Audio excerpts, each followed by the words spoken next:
Hello everyone.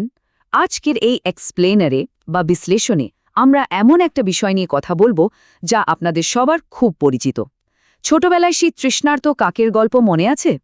চলুন দেখি কিভাবে সেই পুরনো রূপকথা আজকের দিনে বিজ্ঞানীদের বুদ্ধিমত্তা মাপার একটা দারুণ টুলে পরিণত হলো।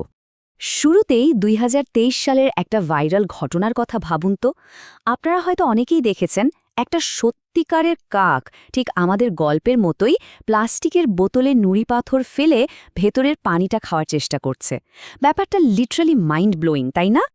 আর এই দৃশ্যটা কিন্তু সরাসরি আমাদের ঈশপের সেই বিখ্যাত তৃষ্ণার্থ কাকের গল্পে ফিরিয়ে নিয়ে যায়। যুগ যুগ ধরে এই গল্পটা আমাদের শিখিয়ে আসছে যে গায়ের জোরের চেয়ে বুদ্ধিমত্তা আর প্রবলেম সলভিং স্কিলই হলো আসল সুপার পাওয়ার। এই গল্পটার ইতিহাস ঘাটলে দারুণ একটা কালচারাল বিবর্তনের খোঁজ পাওয়া যায়। প্রাচীনকালে এর উৎপত্তি, এরপর ১৯ শতকে বাংলায় এর প্রবেশ। তখন ফোর্ট উইলিয়াম কলেজ বা শ্রীরামপুর প্রেসের মতো প্রতিষ্ঠানগুলো যখন এর অনুবাদ করে, তখন তা কিন্তু সমাজের উচ্চবিত্তদের জন্য বাংলা ভাষাকে একটা স্ট্যান্ডার্ড ফর্মে আনতে সাহায্য করেছিল। আর আজ এটা শুধু গল্পের বইয়ে আটকে নেই, আধুনিক ক্লাসরুম থেকে শুরু করে সায়েন্স ল্যাব সব জায়গায় দারুণ রাজত্ব।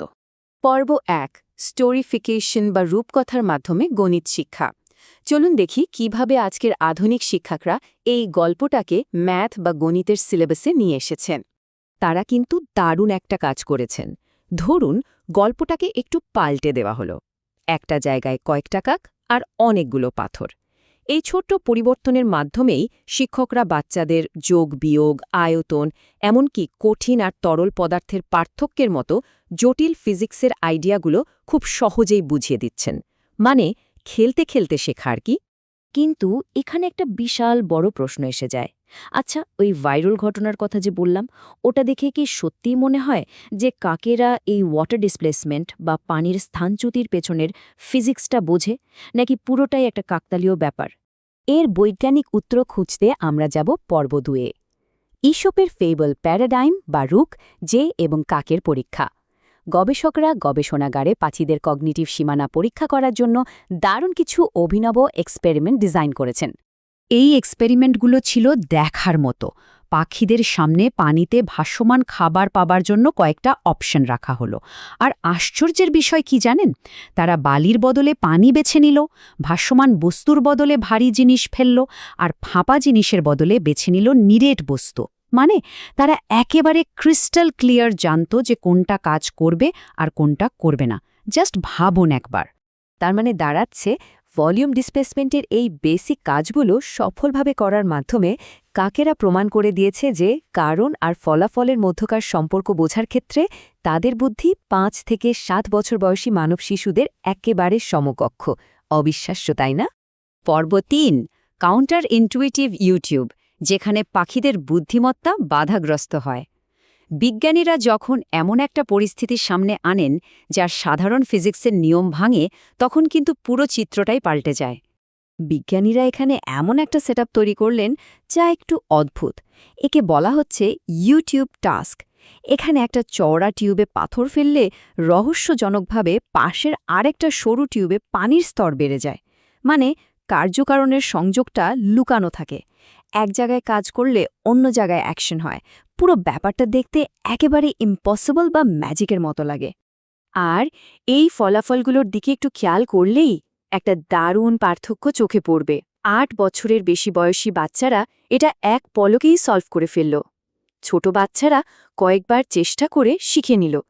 কিন্তু আমাদের সেই চালাক করভিট পাখিরা, তারা এই পরীক্ষায় পুরোপুরি পরাস্ত হল, কনফিউজড হয়ে গেল একদম। তো এমনটা কেন হলো? চলে আসছি পর্ব ৪-এ, ভিন্ন ভিন্ন শেখার ধরন, শিশুরা কেন সফল হয়। বিজ্ঞানীরা এখানে আমাদের পরিবেশ প্রসেস করার ক্ষেত্রে মানুষ আর পাখিদের মনস্তাত্ত্বিক ভিন্নতার দিকে ইঙ্গিত করছেন। বাচ্চারা সফল হয়েছে কারণ তারা শুধু দেখছে পাথর ফেলছি আর খাওয়ার কাছে আসছে, সিম্পল কজ অ্যান্ড এফেক্ট।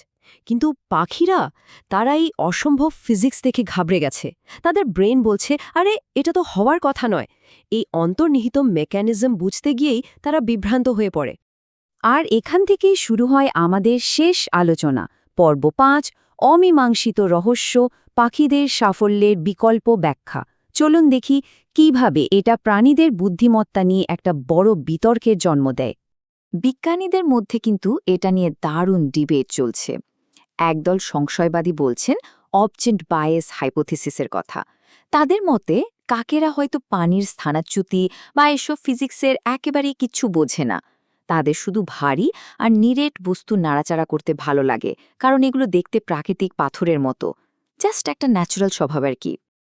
আরেকটা ইন্টারেস্টিং থিওরি আছে যাকে বলা হয় পারসেপচুয়াল মোটর ফিডব্যাক হাইপোথিসিস। এই তত্ত্ব বলছে পাখিরা আসলে মাথার ভেতরে কোনো বড় পরিকল্পনা করে না, তারা জাস্ট দেখে যে একটা কাজ করলে খাবারটা একটু কাছে আসছে, তো তারা ওই কাজটাই বারবার করতে থাকে। সিম্পল একটা ফিডব্যাক লুপ, এর বেশি কিচ্ছু নয়। তো আজকের এই বিশ্লেষণটা কিন্তু আমাদের একটা গভীর ভাবনার জায়গায় দাঁড় করিয়ে দেয়।